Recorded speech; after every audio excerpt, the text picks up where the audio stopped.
Hello everybody, I'm Gwen Campbell-Mindes. Welcome to Gwen's Bookish Ramblings, and today we're looking at Dr. Dolittle's Zoo, which is the book that makes this series somewhat wonky temporally, because this is book number 5 as published. But interestingly, you have book 1, which is Dr. Dolittle learning how to speak to animals, then book 2, The Voyages of Doctor Dolittle, where we get Tommy Stubbins, who basically requests the opportunity to, become the doctor's assistant and travel with him and so on.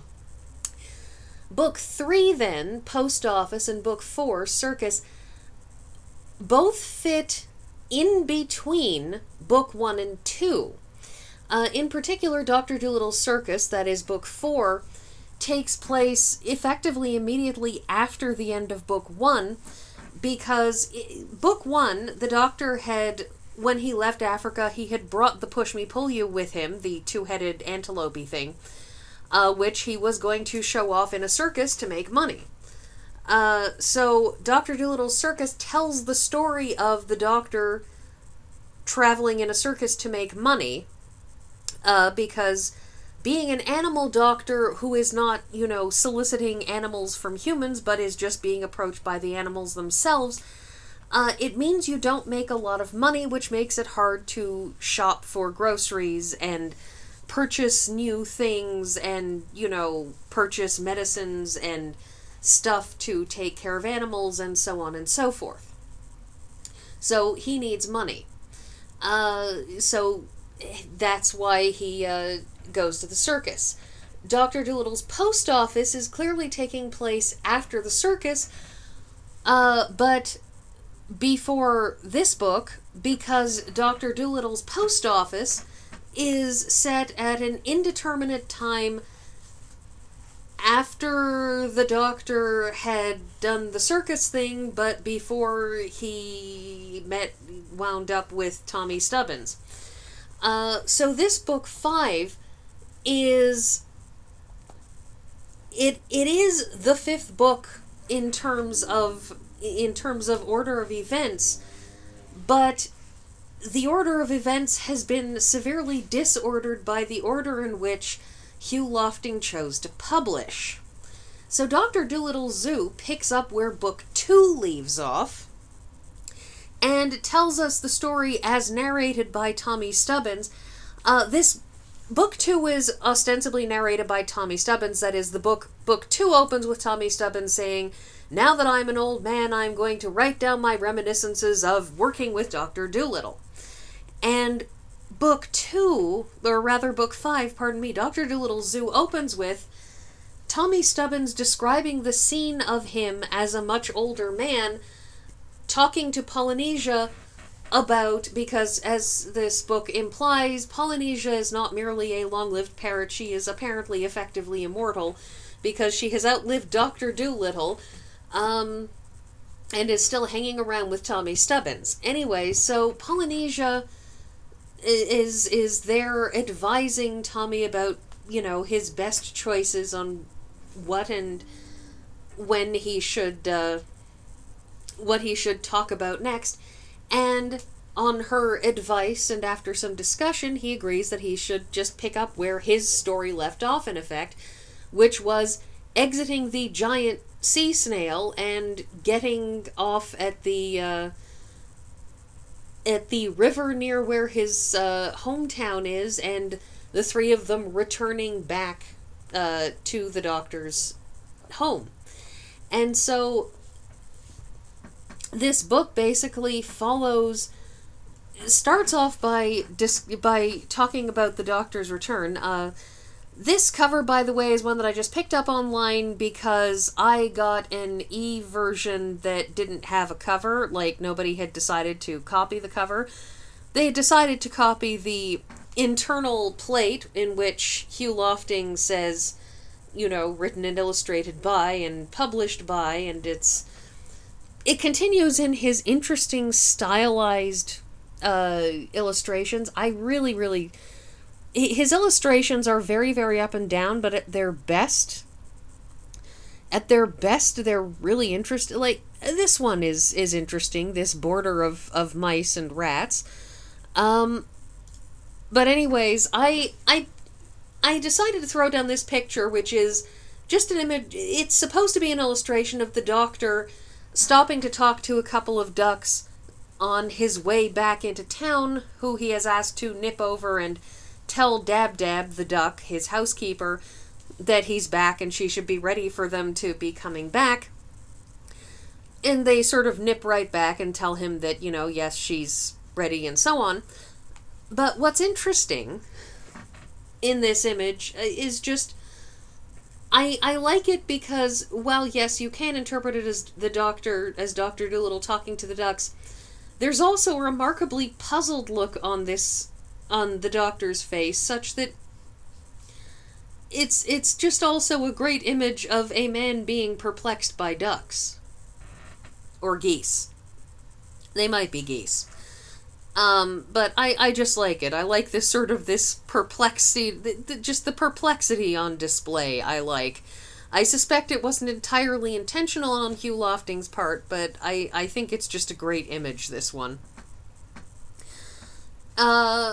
So, I would also like to add that the ebook that I found, the pictures, from what I can tell, may have been entirely displaced from where they were in the original book, because the last picture is definitely not anywhere close to the last interesting image that could have been in the actual book, and was also chapters after the introduction of that character, which I will get back to in a moment. Anyways, so the zoo that the Doctor sets out to create isn't a zoo. He doesn't, let people pay him money in order to view animals, even though he could have. Instead, the zoological garden that he has created is instead a zoo of a small town of animals, in effect. Here's a picture of a mouse getting a manicure.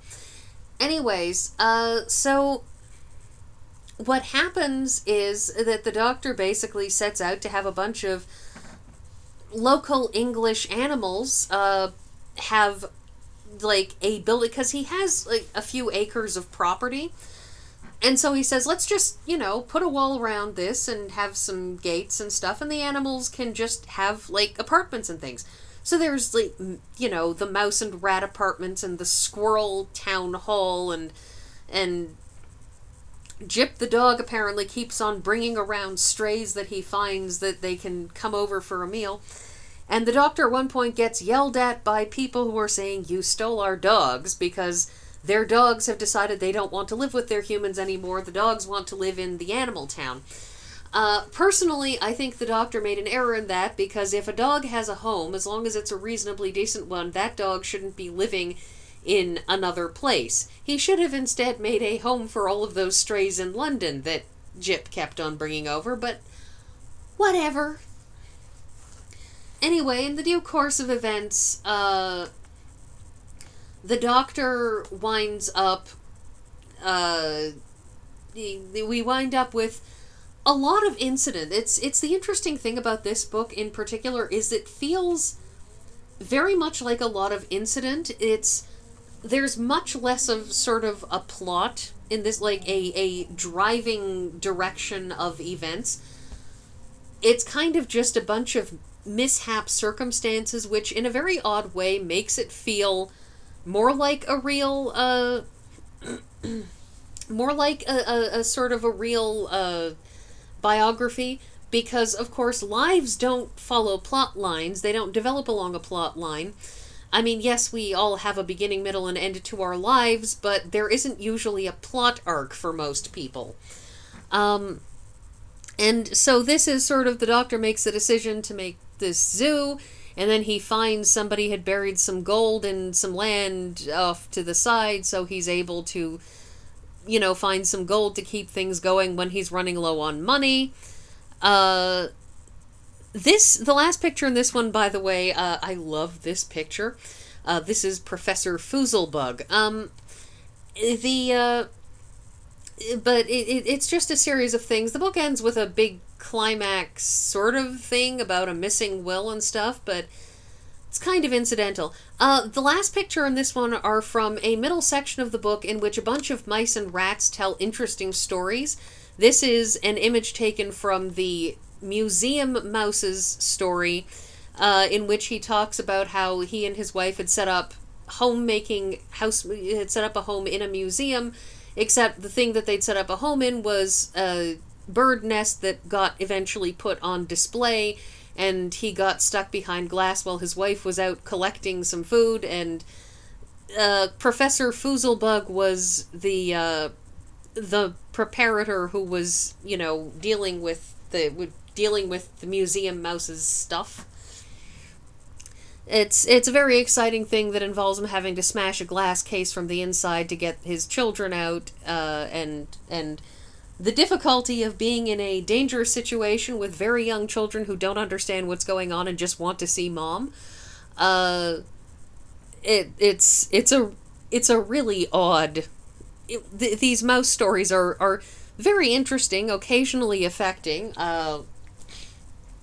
But I just liked this illustration so much. I mean, the name Foozlebug is great, but look at the character that he's just got so much character put into this face. It's such an odd face, and I really love these Hugh Lofting illustrations. Like I said, he has some lows, but some of them, this is a delightful cartoon. This, by the by, is the last image in the book, the last illustration in the copy that I had access to. This is of the dog whose name is not coming to me. Kling, that's it. This is Kling the dog. Kling spelled with a K. And what he is a dog who's very good at thinking through problems. He's a bit of a Sherlock hound. Anyways, he helps them solve the mystery of the will at the very end, which is not... It's actually pretty unimportant in the grand scheme of things. It's kind of a mystery that strong-arms its way into the book in a way because everybody is super curious, so they keep on poking at it, even though they could have just walked away from it and not had to worry about it.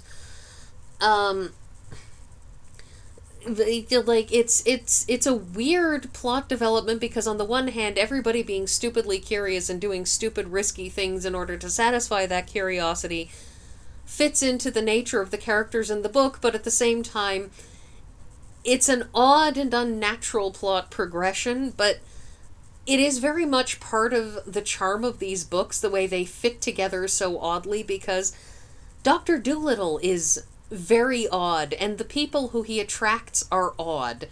And so it's a delightful thing. I mean, you look at this image of Kling the dog, though, going back to the pictures for a moment, my goodness, this is a great picture. I mean, it just... is a weird looking dog. I like it. I don't have a lot to say about this because this is a book that's of a lot of small pieces. It is reminiscent of, say, Voyage of the Dawn Treader in Narnia, for example, where that's just a travelogue. It's just a series of things that happen as you go places, except in this book, it's not a series of things that are happening as they go places, it's a series of things that are happening as they stay in one place, and everybody comes to them and does weird and exciting things. Not like high excitement things, just so strange that it has intrigue of its own due to its strangeness. So yeah, this is a fun book. It's weird and entertaining, and I like it for its weirdness alone. So yeah, I think that's everything, and I will see you all next week.